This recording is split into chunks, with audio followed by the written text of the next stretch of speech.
Hi friends, welcome to our channel. This is Padmavathi. ప్రస్తుతం ఉన్న కాలంలో ప్రతి ఒక్కరూ అనారోగ్యానికి అయితే పాల్పడుతున్నారు.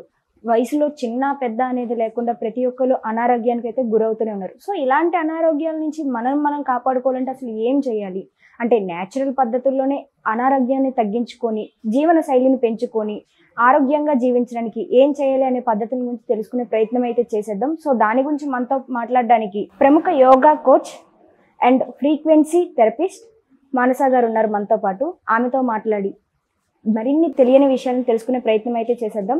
నమస్తే మ్యామ్. నమస్తే అమ్మ. మ్యామ్, అసలు ప్రస్తుతం ఈ రోజుల్లో వయసులో చిన్న పెద్ద అని లేకుండా ప్రతి ఒక్కరు అనారోగ్యానికి అయితే గురవుతూనే ఉన్నారు. అసలు వయసు పైబడిన వారు ఇంతకు ముందు అయితే అనారోగ్యానికి గురవడం వల్ల అనారోగ్య స్థితి తగ్గడం ఇలాంటివి చూసేవాళ్ళం. కానీ ఇప్పుడు చూసుకుంటే చిన్న పిల్లల నుంచి పెద్దవాళ్ళ వరకు ప్రతి ఒక్కరు అనారోగ్యానికి అయితే గురవుతున్నారు. సో వీటి నుంచి బయటపడడానికి హోమియోపతి అని అయితే మనకి చాలా వరకు ఉన్నాయి. అండ్ అదే కాకుండా ఇంటి చిట్కాలంటూ ఇలాంటివి కూడా వాడుతూనే ఉంటున్నారు. కానీ ఈ మధ్య కాలంలో ఎక్కువగా వినిపిస్తున్న పేరు ఏంటంటే ఫ్రీక్వెన్సీ థెరపీ. అసలు ఈ ఫ్రీక్వెన్సీ థెరపీ నిజంగానే వర్క్ అవుతుందంటారా? కరెక్ట్ అండి, మీరు అడిగిన క్వశ్చన్ చాలా రైట్. ఎందుకంటే ఫ్రీక్వెన్సీ థెరపీ గురించి చాలా మంది వింటున్నారు, కొంతమంది వాడుతున్నారు, కానీ ఒక పూర్తి నమ్మకం అనేది వాళ్ళకి కలగట్లేదు. ఫ్రీక్వెన్సీ థెరపీ ఎంతవరకు వర్క్ చేస్తుంది అనేది తెలియట్లేదు. సో ఒక చిన్న ఎగ్జాంపుల్గా మనం స్టార్ట్ చేసుకుందాం. ఎప్పటి నుంచి ఉంది ఈ ఫ్రీక్వెన్సీస్ అని, ఈ థెరపీ అనేది? థెరపీ పరంగా కాదు, బట్ ఫ్రీక్వెన్సీ అనేది ఎప్పటి నుంచి ఉంది, ఎలా ఇది ఫిజిక్స్ లో ఒక ముఖ్యమైన భాగం అనేది మనం ఒక చిన్న ఎగ్జాంపుల్ ద్వారా తెలుసుకుందాం. 1940 సంవత్సరంలో వాషింగ్టన్ డీసీలో ఒక పెద్ద బ్రిడ్జ్ కట్టి ఓపెన్ చేశారు. జూలై 1న టకోమా నారోస్ బ్రిడ్జ్ అని ఈ రెండు ప్రదేశాల మధ్యలో, బహుశా టకోమా అనే ప్లేస్ నుంచి ఇంకొక ప్లేస్కి వెళ్ళే ఈ బ్రిడ్జ్ని వాళ్ళు కట్టారు. ఎంతోమంది నిపుణులు, ఎంతోమంది గవర్నమెంట్ సర్వెంట్స్, అన్ని ప్రక్రియలు అయ్యాక కదా మనకు అంత పెద్ద బ్రిడ్జ్ అంటూ వస్తుంది. చాలా కంఫర్టబుల్గా ఓపెన్ చేశారు. జూలై 1న ఓపెన్ చేశారు. ఆశ్చర్యంగా 3 నెలల్లో నవంబర్ 7వ తారీఖు ఇది కూలిపోయింది. అసలు ఇది ఎందుకు కూలిపోయింది? ఇంతమంది ఇంజనీర్స్ ఇంత కష్టపడి, అప్పటి ఉన్న టెక్నాలజీ వాళ్ళ మైండ్ సెట్లో ఎంతమంది కష్టపడి ఉంటే అవుతుంది అనేది వాళ్ళు చాలా ఆలోచించాల్సిన పరిస్థితి వచ్చేసింది. కొన్ని నెలలో, కొన్ని సంవత్సరాలు పట్టింది వాళ్ళకి అది ఎందుకు కూలిపోయింది అని కనుక్కోవడానికి.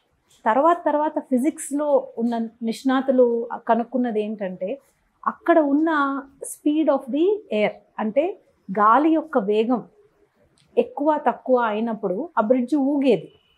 ఎప్పుడైతే గాలి యొక్క వేగం, speed of the air and the frequency of the bridge, ఈ బ్రిడ్జ్ యొక్క ఫ్రీక్వెన్సీ, గాలి యొక్క ఫ్రీక్వెన్సీ ఎప్పుడైతే మ్యాచ్ అయ్యిందో ఒక్కసారి అది పడిపోవటం అనేది జరిగింది.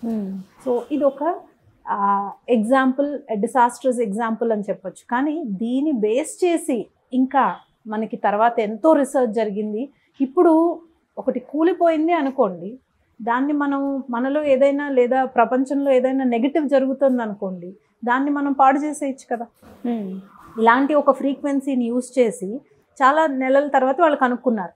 సో ఇలాంటి ఒక ఫ్రీక్వెన్సీ, ఏదైనా చెడు ఉంటే దానికి అదే రకమైన ఫ్రీక్వెన్సీ ఇస్తే ఆ చెడు అంతా ఒక్కసారే పోతుంది కదా అనేది వాళ్ళు తెలుసుకున్నారు. సో ఈ మధ్య కాలంలో, ఇది 1940sలో జరిగింది. ఈ మధ్య కాలంలో 2010లో గల్ఫ్ ఆఫ్ మెక్సికోలో ఆయిల్ స్పిల్ అన్నారు.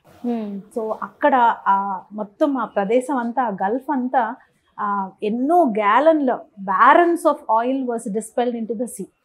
సో సీలోకి ఆయిల్ అంతా ఇలా మొత్తం ఇదైపోయినప్పుడు నీళ్లు కలుషితం కావటం మాత్రమే కాదు, నీటిలో జీవరాశులు, కొన్ని కోట్ల జీవరాశుల ప్రాణాలు మనకి అక్కడ, అది పోయిందంటే జనజీవనం కూడా పాడైపోతుంది.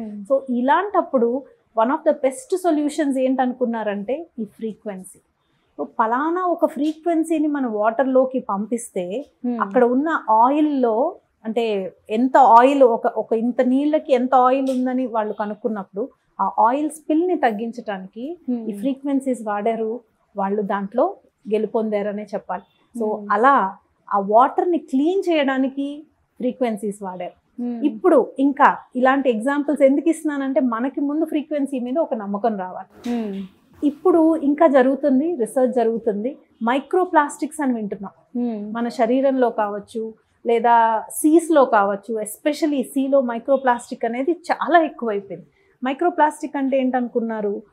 Any plastic which is less than 5 mm, అంటే 5 millimeters కంటే చిన్నగా ఉన్న ప్లాస్టిక్ని మైక్రోప్లాస్టిక్ అంటాం. ఏ బాటిల్సో కవర్సో మీకు ఏమన్నా కనపడితే పోనీ ఏదో ఒక రకంగా తీద్దాం అనుకోవచ్చు. ఇవి కళ్ళకు కూడా కనిపించవు. అలాంటి మైక్రోప్లాస్టిక్కి ఏ ఫ్రీక్వెన్సీ అయితే సెట్ అవుతుందో ఆ ప్లాస్టిక్స్ని ఆ నీళ్ళల్లోంచి క్లియర్ చేయాలి కదా. అది కూడా ఆ జీవరాశులు తినేయడం చేస్తే వాటికి తేడా వస్తుంది, మొత్తం అంతటికీ తేడా వచ్చేస్తుంది. సో అలాంటి ఫ్రీక్వెన్సీ అనేది విపరీతంగా రీసెర్చ్ జరుగుతుంది, ఇప్పటికీ వాడుతున్నారు. ప్రస్తుతం ఇది నార్మల్ పర్సన్ మనలాంటి వాళ్ళు కూడా వాడుకునేటట్టు తయారు చేశారు. అంటే ఇప్పుడు ప్రతి వస్తువుకి ఈ యూనివర్స్ అంటాం, ప్రపంచవ్యాప్తంగా భూమి మీదే కాదు మొత్తం యూనివర్స్ అంతా తీసుకుంటే ప్రతి దానికి ఒక ఫ్రీక్వెన్సీ ఉంటుంది, ఒక వైబ్రేషన్ ఉంటుంది. ఏదైతే అంతర్యామిగా ప్రపంచవ్యాప్తంగా ఉందో అదే మనలో కూడా ఉందని మనకి తెలుసు కదా. మన శాస్త్రాలు అవే చెప్తున్నాయి, అంతర్యామిగా ప్రపంచవ్యాప్తంగా ఉన్నదే మనలో ఉంది. సో అలాంటిది ఈ ఫ్రీక్వెన్సీ అనేది మన బాడీలో కూడా ఉంటుంది కదా. మన బాడీలో టిష్యూస్ ఉన్నాయి, ఆర్గన్స్ ఉన్నాయి, గ్లాండ్స్ ఉన్నాయి, ఈ అన్నిటికీ కూడా ఒక్కో ఫ్రీక్వెన్సీ ఉంటుంది కదా. మీకు ఇంకా సింపుల్గా చెప్పాలంటే ఇప్పుడు ప్రస్తుతం ఉన్న కాలంలో మీరు జస్ట్ గూగుల్ ఓపెన్ చేసి కనుక్కున్నారంటే ఫియర్ అని కొట్టారనుకో, ఫియర్కి ఒక ఫ్రీక్వెన్సీ ఉంటుంది. గిల్ట్ అని పెట్టారంటే గిల్ట్కి ఒక ఫ్రీక్వెన్సీ ఉంటుంది. ఇవన్నీ ఫ్రీక్వెన్సీస్ అనమాట. సో ఇప్పుడు మనం ఈ ఫ్రీక్వెన్సీ ద్వారా ఇప్పుడు ఒక సిచ్యువేషన్ వచ్చింది మీకు, అక్కడ మీకు తెలుసో తెలియకుండా మీరు ఆ క్షణంలో ఏదో రియాక్ట్ అయ్యారు. ఆ తర్వాత మీకు గిల్ట్ అనే ఫీలింగ్ ఉండిపోయింది, మీ మనసులో గిల్ట్ అనే ఫీలింగ్ ఉండిపోయింది. ఆ గిల్ట్ అనేది ఒక ఫ్రీక్వెన్సీ, అది ఒక చిన్న ఫ్రీక్వెన్సీ అనమాట. అంటే మీ మైండ్ అక్కడే ఉండిపోయింది, అందులోంచి మీరు బయటికి రాలేకపోతున్నారు. అలాంటప్పుడు ఏం చేయొచ్చు? మామూలుగా మీరు ఇదేమీ బాడీలో ఎయిల్మెంట్ కాదు, ఓ మందు వేసుకుంటే గిల్ట్ తగ్గిపోతుంది, లేకపోతే ఇంకేదన్నా చేస్తే మనకి ఏదో కాసేపు మర్చిపోగలం కానీ ఉండిపోతుంది లోపల. ఆ ఫ్రీక్వెన్సీని మనం మార్చుకోవడానికి ఒక డివైస్ వస్తే ఎలా ఉంటుంది? ఒక మనకి ఫ్రీక్వెన్సీస్ అందించే ఒక చిన్న డివైస్ వస్తే, అంటే ఇప్పుడు గిల్ట్ నుంచి తప్పు చేసాం, మనం ప్రాయశ్చిత్త పడుతున్నాం, మనసులో ఉంటుంది, కానీ దాంట్లోంచి బయటికి రాలేకపోతున్నాం. ఈ గిల్ట్ అనే ఫ్రీక్వెన్సీ నుంచి బయటికి రావడానికి మనం వేరే రకమైన, అంటే లవ్కి ఒక ఫ్రీక్వెన్సీ ఉంటుంది, హ్యాపీనెస్కి ఒక ఫ్రీక్వెన్సీ ఉంటుంది. అలాంటి ఫ్రీక్వెన్సీస్ తీసుకుంటే ఇందులోంచి కాస్త దూరంగా బయటికి రావచ్చు కదా మనం. అది ఈ పర్టికులర్ టెక్నాలజీ యొక్క ప్రాముఖ్యత అని చెప్పచ్చు, లేదా మోస్ట్ ఇంపార్టెంట్ కాన్సెప్ట్ అని చెప్పచ్చు. సో ఈ థెరపీ ద్వారా శరీరంలో మాత్రమే కాకుండా మీ మానసిక ఇబ్బందుల్ని కూడా కంట్రోల్ చేయగలం. శరీరంలో ఎటువంటి జీవన శైలి వల్ల వచ్చిన ఇబ్బందులనైనా కూడా బ్యాలెన్స్ చేయగలం, మెయింటైన్ చేయగలం. అంటే పూర్తిగా తగ్గిపోతుంది అని మనం 100% చెప్పలేం, ఎందుకంటే ప్రతి సెల్ పనిచేస్తుంది. చంటి పిల్లల్లో ఒక చిన్న దెబ్బ తగిలింది అనుకోండి, జస్ట్ ఒక 2-3 డేస్లో తగ్గిపోవచ్చు. అదే దెబ్బ ఒక 60 ఏళ్ళు 70 ఏళ్ళు పైబడిన వాళ్ళకి తగిలింది, ఏదన్నా పడిపోయారు, పిల్లలు పడిపోతే మోకాళ్ళ నొప్పులు రావు, పెద్దవాళ్ళు ఒక ఏజ్ వచ్చాక పడిపోతే మీకు నొప్పులు వచ్చేస్తాయి. అక్కడ సెల్ రీజనరేషన్ అంటాం, సెల్ యొక్క కెపాసిటీ అంటాం. ఈ కెపాసిటీ అనేది మారుతూ ఉంటుంది. సో మన ఉన్న పరిస్థితిని బట్టి, మనం ఉన్న టైంని బట్టి మన హెల్త్ని ఫిజికల్గా, మెంటల్గా, ఎమోషనల్గా కూడా మనం బాగు చేసుకోవాలంటే వండర్ఫుల్ థెరపీ అండి ఈ ఫ్రీక్వెన్సీ థెరపీ. ఇంకా చెప్పచ్చు, ఎందుకంటే ప్రస్తుత కాలంలో స్ట్రెస్ ఎరగని వాళ్ళు లేరు. ప్రతి ఉద్యోగి ఎటువంటి ఉద్యోగం చేస్తున్నా, సాఫ్ట్వేర్ కానించి ఫైనల్గా ఒక రైల్వే కూలీ అనుకుందాం, ప్రతి వాళ్ళకి కూడా స్ట్రెస్ అనేది న్యాచురల్ అయిపోయింది. ప్రతిరోజు ఏదో ఒక విధంగా స్ట్రెస్ అనేది వాళ్ళు పడుతున్నారు. స్ట్రెస్ పడటం కరెక్టే కదా. ప్రతిరోజు మనం ఏదన్నా పని చెయ్యాలంటే స్ట్రెస్ అనేది ఉంటుంది. మీకు సింపుల్గా ఒక ఎగ్జాంపుల్ చెప్పాలంటే, నాకు బురదలోకి వెళ్ళడం నచ్చదు, మీకు నచ్చుతుందా? నచ్చదు. బురదలో కాలు పెట్టకుండా ఒక రైతు పండించగలడా? రైతు అనేవాడు పండించలేడు. బురదలో అడుగు వేయవలసిందే, విత్తు నాటవలసిందే, దాన్ని చూసుకోవలసిందే. ప్రతిరోజు బురదలో వాడు కాళ్ళు పెట్టవలసిందే మీరు ఫుడ్ తినాలంటే. వాడు బురదలో కాళ్ళు పెడుతున్నాడు, బయటకు వచ్చి అలాగే ఉంటున్నాడా, రేపు నేను మళ్ళీ బురదలో కాళ్ళు పెట్టాలి ఎందుకు కాళ్ళు కడుక్కోవటం అనుకుంటున్నాడా?